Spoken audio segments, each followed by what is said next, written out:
This is the Swift Bird. I'm Yakov. Welcome back. In this series of videos, I explore the key concepts of Swift and iOS app development.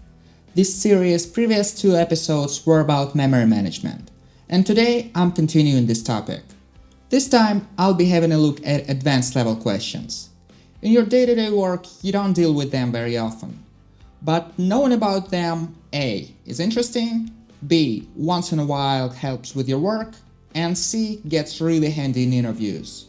This video covers the nuances of unowned references, the site table, and the object lifecycle. It's totally okay if you never heard about some of those things. While I was working on this episode, I learned a lot of new things too. If you find today's information helpful, I'd really appreciate you giving this video a thumbs up, subscribing to the channel, or telling about it to your colleagues. You can also sponsor future videos at the links in the description. The intro part is done, and first of all, let's start by revisiting a topic from this series' previous video. In the intermediate part, I mentioned there are two flavors of unowned references. One of them is called Unsafe, and the other Unsafe. When you just write unowned in your code, Swift assumes Unsafe. Unsafe references are very hard to find in any real code base. That's because they're not safe to use, and at the same time, they rarely get useful. But anyways, let's have a detailed look at the difference between them. Both flavors of unowned references are meant to be used in scenarios where an object needs to reference another one, but it doesn't want to be responsible for its lifetime. That's what the unknown part means. In contrast to that, the default kind of references, strong, implies the relationship of ownership. The other object is owned by the first one and held with a strong grip. Unsafe is a managed kind of reference. What that means is that the runtime sits in the middle, monitoring the calls. If you try to access the object you weren't supposed to access, the runtime will intercept the call and throw an exception, instead of allowing direct access to memory. Unsafe does not manage or monitor calls. It's a very primitive pointer that simply directs you to an address in memory. It doesn't care what you'll find there. It can be the old data, or it can be a new object. It can be nothing at all, or it can be some garbage. Unsafe does not enforce any checks, and you assume every risk imaginable. Sometimes the data found in memory would be enough to keep the program running, though it could be someone else's data that you can accidentally corrupt. But more often you would get strange crashes that are impossible to reproduce. You get no guarantees and you get very little clarity. It's much better to have your app crashed with a clear explanation than just relying on chance. Unsafe was added to Swift to work with Objective-C's unsafe unretained attribute. This attribute used to be needed before the completed implementation of ARC arrived. So if you use Swift alone, or if you use Swift with modern Objective-C, you don't have a single reason to use Unsafe. As you can see, if you make a mistake while working with unsafe references, in the best case scenario, your app will crash. If you don't want to risk it, you can use weak references instead. But as I mentioned in the previous video, they are slightly less efficient than unowned. Let's discuss this difference in detail, and for that, we need to introduce the concept of the site table. Here's the situation. You've got an object which is referenced by a few others, and some of those references are weak. The object stores its reference counts in line, just next to the data, so the object always knows how many incoming references exist. Next, all strong references go away, and the rules of ARC say that the object should be deallocated. Except it's not, and this is not a bug. Now, it's true that at this point you can no longer access the object, but that's what's called deinitialization. Deallocation is when the object gets actually removed from memory, but that doesn't happen here. Why? Because you still have the weak references, and when one of them is used, someone has to respond with nil. The object has become a zombie, which is an official term. That doesn't make much sense, right? Maybe, but basically I just described how weak references used to work back in the days. You can imagine leaving chunks of memory occupied is not very efficient. While this implementation is pretty simple, it has significant drawbacks. For this problem, Swift 4 introduced the site table. It is a mechanism for managing references to objects. In Swift 4 and later, an object can be completely removed from memory despite having weak references. Behind the scenes, the site table acts as a container tracking reference counts, but also inspecting and proxying all requests. When the object is no longer in memory, it is the site table that signals to the runtime that you should get nil in response. Even though site tables were created for dealing with weak references, strong and unowned can end up there too. Let's start with the basics. When you create an object, it normally has a single strong reference. You don't need a site table for that, so the runtime doesn't create one. If you add an unowned reference, it just as well points directly to the object, so no site table either. But when the first weak reference emerges, you definitely need a site table. There's just no way around it. As you can imagine, proxying calls add certain overhead, and that is why the creation of a site table is put off for as long as possible. However, with the site table present, now it makes sense to track all the references in a single place, so the object doesn't need to keep separate pieces of data. In a sense, site table and weak references are a one-way street. Once an object gains a site table, it never loses it. Even if all weak references disappear, there's no going back. And once the site table is created, it takes responsibility for the all three reference counts.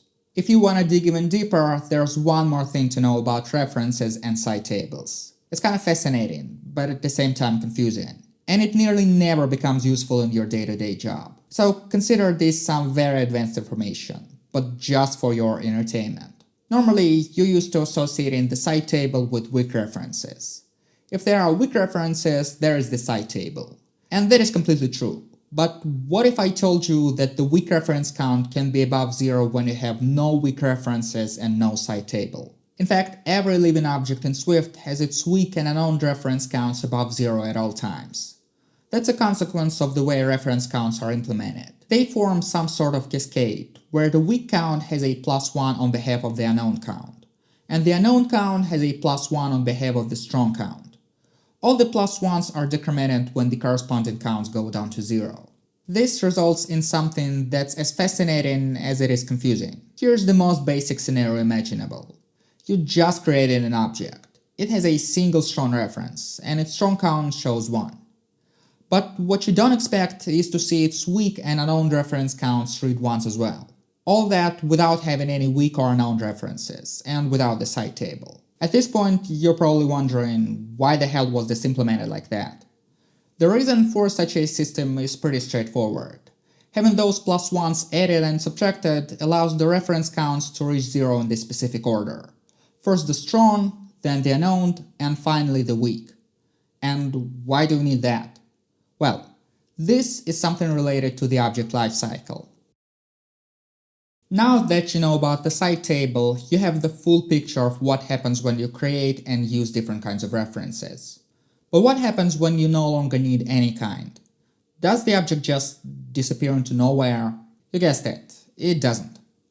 In fact, the object's deallocation is not an atomic operation. The object doesn't either exist or not exist. Between being fully functional and accessible and disappearing from memory completely, there's up to 5 stages in the object's lifecycle. Let's have a look at them. When the object has at least one strong reference pointing to it, it is considered live. This is the most common state for objects in Swift, and all the normal ARC rules apply to them. You can pass live objects around, assign them to variables, use as function parameters, and so on. The Swift runtime will make sure the objects stay accessible as long as the count of strong references is above 0. When the last strong reference goes away, the object's deinit method is called, and the object itself transitions to the deinitting state. In this state, the object is no longer accessible for calls. But it can still have incoming weak or unknown references, and physically it still occupies some space in memory. The live and deinitting states always occur in each of the 3 scenarios, when the object has strong references only, strong and unknown references, and strong, unknown, and weak references. The final destination is also the same in all cases. In the dead state, the object is fully deallocated and using no memory. The site table is freed as well. But between deinitting and dead, the path may diverge, based on the presence or absence of weak and unknown pointers. Let's explore the most complex case, where the object has at least one reference of each kind. In that case, it goes through 2 intermediate states. When the deinit method completes, but the object has unknown and weak references, it becomes deinitted. Everything else stays the same. the object is still inaccessible to others, while still occupying some memory. It can still have incoming references, and because of that, it still keeps the site table around. When the unknown reference count reaches 0, the object's memory is finally freed. But surprisingly, it's not the end of the journey, because weak references may still exist. The object doesn't become dead, but instead transitions to the freed state. At this point, the object itself doesn't exist, but the site table does. Only when the last weak reference disappears, so does the site table. And then the object finally becomes dead. Now, let me take you back to the deinitting state. I mentioned when the deinit method completes, the object becomes deinitted.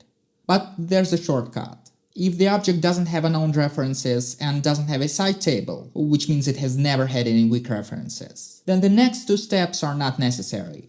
The runtime sees that and transitions the object to the dead state immediately.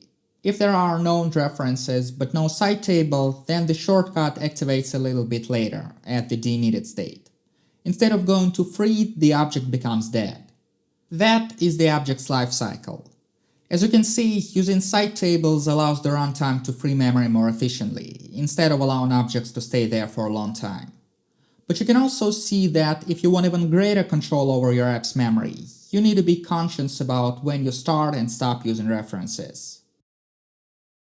That concludes this week's video.